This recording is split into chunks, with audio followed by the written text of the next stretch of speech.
भारत की criminal justice system में एक बहुत बड़ा ऐतिहासिक बदलाव आ चुका है।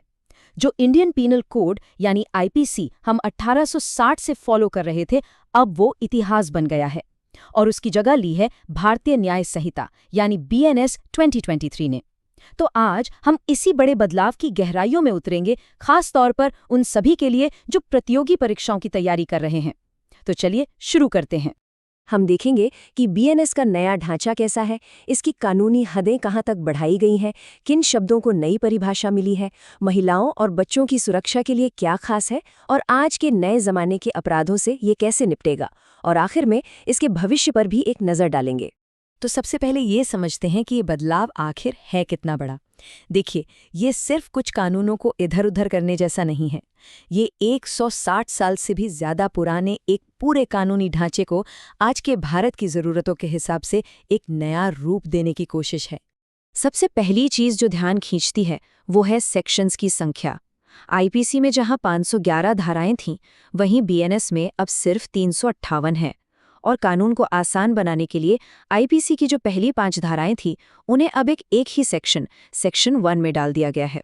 ये सरलीकरण की तरफ एक बहुत बड़ा कदम है। बीएनएस में एक बिल्कुल नया कॉन्सेप्ट भी लाया गया है और वो है कम्युनिटी सर्विस। यानी अब छोटे-मोटे अपराधों के लिए अदालत अपराधी को जेल भेजने के बजाय हो सकता है किसी पार्क की सफाई करने या किसी सामाजिक केंद्र में सेवा करने का आदेश दे। सोचिए, ये सिर्फ सजा नहीं बल्कि सुधार और समाज में योगदान पर जोर देने जैसा है।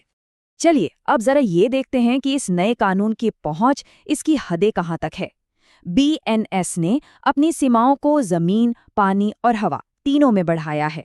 बीएनएस ने भारत की समुद्री सीमा को बढ़ाकर 3 नॉटिकल मील से बढ़ाकर 12 नॉटिकल मील कर दिया है। अब ये सिर्फ एक नंबर का बदलाव नहीं है, ये अंतर्राष्ट्रीय कानूनों के साथ तालमेल बिठाने के साथ साथ हमारी राष्ट्रीय सुरक्षा के लिए भी बहुत अहम है। 26/11 जैसे हमलों से सबक लेते हुए अब हमारी कोस्ट गार्ड और नेवी को किसी भी खतरे को रोकने के लिए ज्यादा दूरी तक कानूनी अधिकार मिल गया है। इसे कहते हैं फ्लोटिंग आइलैंड थ्योरी। सुनने में कितना दिलचस्प लगता है ना? इसका सीधा सा मतलब है कि अगर एयर इंडिया की कोई फ्लाइट पेरिस से न्यूयॉर्क जा रही है और उसमें 35,000 फीट की ऊंचाई पर कोई अपराध होता है, तो उस पर भारतीय न्याय संहिता के तहत ही कार्रवाई होगी। इस बात से कोई फर्क नहीं पड़ता कि विमान उस वक्त किस देश के ऊपर उड़ रहा था। बीएनएस का अधिकार क्षेत्र भारत की सरहदों से भी बहुत आगे है। ये 3 खास स्थितियों को कवर करता है। पहला, अगर कोई भारतीय नागरिक दुनिया में कहीं भी कोई अपराध करे। दूसरा, अगर कोई विदेशी नागरिक भारत के बाहर किसी भारतीय के खिलाफ अपराध करे। और तीसरा, अगर दुनिया में कहीं से भी बैठकर कोई भारत में मौजूद कंप्यूटर सिस्टम को निशाना बनाए। देखिए, कोई भी कानून सिर्फ नियमों का एक सेट नहीं होता, वो शब्दों से बनता है। और बीएनएस ने कई पुराने कानूनी शब्दों को आज के समाज और टेक्नोलॉजी के हिसाब से अपडेट किया है। एक बहुत ही प्रगतिशील बदलाव हमें सेक्शन 210 में देखने को मिलता है, जो जेंडर को परिभाषित करता है। इसमें पहली बार ट्रांसजेंडर समुदाय को भी साफ साफ शामिल किया गया है। ये सिर्फ एक शब्द का बदलाव नहीं है, ये कानून को और ज्यादा समावेशी बनाने की दिशा में एक बहुत बड़ा कदम है। इसी तरह डॉक्यूमेंट यानी दस्तावेज की परिभाषा को भी मॉडर्न बनाया गया है। अब दस्तावेज का मतलब सिर्फ कागज नहीं रहा, इसमें आपके ईमेल, कंप्यूटर फाइलें और हर तरह के इलेक्ट्रॉनिक और डिजिटल रिकॉर्ड्स भी शामिल हैं। ये परिभाषा कितनी बड़ी है, इसका अंदाज़ा इस बात से लगाइए कि सुप्रीम कोर्ट के मुताबिक हमारी जेब में रखा करेंसी नोट भी कानूनी तौर पर एक दस्तावेज है। क्यों? क्योंकि उस पर अंक, चिन्ह और एक वचन लिखा होता है ना? एक ऐसी बात जो हमारी रोजमर्रा की समझ से बिल्कुल अलग है। चलिए अब उन प्रावधानों पर आते हैं जो समाज के सबसे संवेदनशील वर्गों की सुरक्षा के लिए बनाए गए हैं। बीएनएस ने महिलाओं और बच्चों के खिलाफ अपराधों के लिए सजा को बहुत सख्त कर दिया है। गैंग रेप के मामलों में सजाएं अब बहुत ज्यादा सख्त हैं। अगर पीड़िता की उम्र 18 साल से ज्यादा है तो कम से कम 20 साल से लेकर आजीवन कारावास तक की सजा है। लेकिन अगर पीड़िता नाबालिग है तो दोषी को अपनी बाकी की पूरी जिंदगी जेल में गुजारनी होगी। बीएनएस में एक नया अपराधी जोड़ा गया है। सेक्शन 69 उन मामलों को देखता है जहां धोखे से, जैसे शादी या नौकरी का झूठा वादा करके यौन संबंध बनाए जाती हैं। इसे रेप से अलग एक खास अपराध माना गया है और इसमें 10 साल तक की जेल हो सकती है। हिट एंड रन के मामलों के लिए भी अब एक बहुत सख्त कानून है।